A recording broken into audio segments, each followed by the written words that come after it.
सभी को सुबह की राम राम। आज हम सुनेंगे संतोषी माँ की व्रत कथा। मान्यता है कि इस व्रत को रखने से जीवन के सारे दुख दूर हो जाते हैं।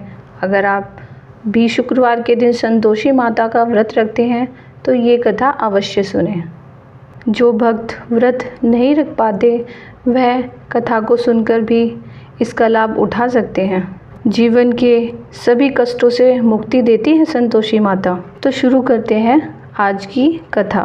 पौराणिक कथाओं के अनुसार प्राचीन समय में एक बुढ़िया हुआ करती थी। उसके 7 बेटे थे। इन 7 बेटों में से 6 बेटे तो कमाते थे, लेकिन एक बेटा घर पर ही रहा करता था। बुढ़िया अपने कमाने वाले 6 बेटों से तो खूब स्वादिष्ट भोजन खिलाती थी, लेकिन 7वें बेटे को केवल बचा कुचा ही परोसा करती थी। हालांकि 7वां बेटा मन से बहुत साफ था। ऐसे में वह इस बात का बहुत बुरा नहीं मानता था। एक दिन त्योहारों का दिन था। बुढ़िया ने तरह तरह के व्यंजन बनाए और अपने कमाने वाले बेटों की राह ताकने लगी।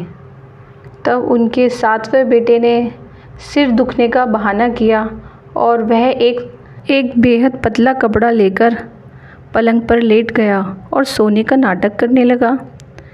यह वही बेटा था जो कमाता नहीं था।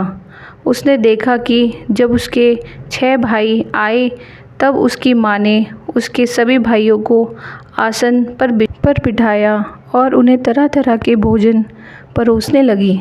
जब उन सभी ने भोजन कर लिया तो सभी थाली में जो झूठन बची हुई थी, बुढ़िया ने उन सभी को इकट्ठा किया और उसका एक लड्डू बनाया और अपने 7वें लड़के को बुलाने लगी। बोली, बेटा आ जा, अब तू भी भोजन खा ले। जिस पर उसने जवाब दिया कि माँ, मुझे भूख नहीं है, मैं भोजन नहीं करूँगा और मैं अब परदेश जा रहा हूँ। यह कहते हुए वह घर से निकल गया। लड़का चलते चलते दूर एक व्यापारी की दुकान पर जा पहुँचा और वहाँ जाकर नौकरी मांगने लगा। व्यापारी ने उसे नौकरी पर रख लिया। लड़का अब सुबह 7 बजे से 12 बजे तक नौकरी करने लगा। देखते ही देखते सेठ ने उसके काम से प्रभावित होकर उसे अपने आधे मुनाफे का हिस्सेदार बना दिया और कुछ ही सालों में वो लड़का नामी गिरामी सेठ बन गया। वहीं दूसरी तरफ उसकी पत्नी को लगातार उसकी जेठानियाँ परेशान कर रही थी। वे उन्हें रोज़ जंगल में लकड़ी लेने के लिए भेज देती थी और बचा कुचा उसे परोसा करती थी। एक दिन जब वह जंगल में लकड़ी लेने जा रही थी तब उसने रास्ते में देखा औरतों को एक व्रत रखते हुए। उसने उस व्रत के बारे में जानना चाहा तो जवाब में एक महिला ने बोला, यह संतोषी माता का व्रत है और इससे हर प्रकार की मनोकामनाएं पूर्ण हो जाती हैं। तब उसने उस व्रत को रखने की विधि पूछी और घर जाते समय उसने सारी लकड़ियां बेचकर गुड़ और चना खरीद लिया। इस तरह से वह संतोषी माता का व्रत रखने लगी।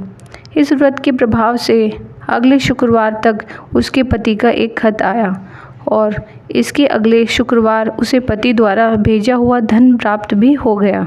तब उसकी पत्नी माँ संतोषी के मंदिर में जाकर रोते हुए बोली, माँ, मुझे धन और पत्र नहीं, मेरा पति चाहिए। इस पर माँ संतोषी ने उसके पति के स्वप्न में आकर उससे कहा कि अब तुम्हें अपनी पत्नी से मिलने जाना चाहिए। बहुत समय बीत गया है। इस सपने के बाद उसका पति सारा काम निपटाकर घर के लिए चल दिया। जब उस औरत का पति घर वापस लौटा तो पत्नी ने उससे कहा कि मुझे संतोषी माता के व्रत का उद्यापन करना है। ऐसे में दोनों ने तैयारियां शुरू कर दी, लेकिन आस पड़ोस की महिलाओं को उससे ईर्ष्या होने लगी कि कैसे इसके साथ सब कुछ अच्छा हो रहा है, धन दौलत और सभी चीज़ें, सब कुछ कैसे अच्छी हो रही हैं। किसी चीज़ की भी अब कमी नहीं रही उनके पास। ऐसे में उन्होंने छल से अपने बच्चों को यह सिखाया कि खाना खाते समय बहू से खटाई मांगना। बच्चों ने ठीक वैसे ही किया, लेकिन बहू ने खटाई ना देकर बच्चों को पैसे दे दिए और बच्चों ने उन पैसों से दुकान से खटाई खरीद ली। जैसे ही बच्चों ने खटाई खाई वैसे ही उस महिला का जीवन फिर से दुखों से भर गया। तब उस औरत ने दोबारा संतोषी माता के मंदिर में जाकर माता से सवाल पूछा, आखिर मेरे साथ ऐसा क्यों हो रहा है? मेरे पति को भी राजा के सेवक पकड़ कर ले गए हैं।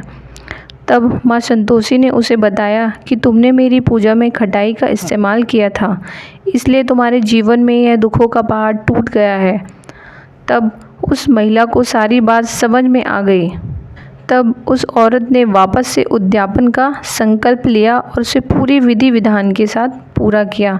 बिना किसी गलती के माँ का उद्यापन पूर्ण किया, जिससे माँ संतोषी प्रसन्न हुई। ठीक 9 महीने के बाद दंपत्ति के जीवन में एक सुंदर पुत्र पैदा हुआ और उसका जीवन सुखों से फिर से भर गया। तभी से कहते हैं कि जो कोई व्यक्ति सच्चे निष्ठा और विधि विधान से माँ संतोषी का व्रत रखता है, उसके जीवन में कभी कोई दुख नहीं आता। साथ ही माँ संतोषी माता अपने भक्तों की सारी मनोकामनाओं को पूर्ण करती है।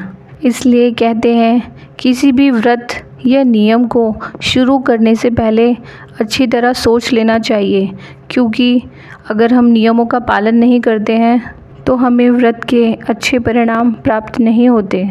अंत तक वीडियो में बने रहने के लिए आप सभी का बहुत धन्यवाद। प्लीज़ मेरे चैनल को लाइक एंड सब्सक्राइब करें ताकि हमें और मोटिवेशन मिले और कथाएं और व्रत नियम हम आपके साथ शेयर कर सकें। धन्यवाद।